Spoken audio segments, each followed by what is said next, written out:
Sí, como nosotros ya sabemos, pues hoy recibimos una donación muy importante aquí al Centro de Triaje y Estabilización de lo que es una lavadora y una secadora industrial.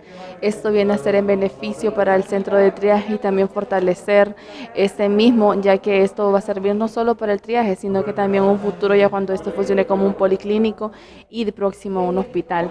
Este aporte fue aproximadamente 600,000, casi más de medio millón, el cual hizo la Cruz Roja por fondos BIF el apoyo y vino aquí, estuvo en representación la Secretaría de Salud, FONAC, la directora de la red número 2, Lali Olivia, para recibir esta gran donación.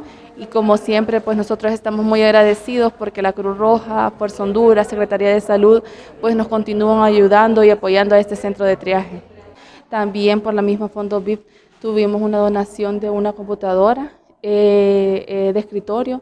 Esto pues viene a fortalecer también lo que es la vigilancia epidemiológica, ya que las fichas son digitalizadas y por ahí nosotros vemos el resultado.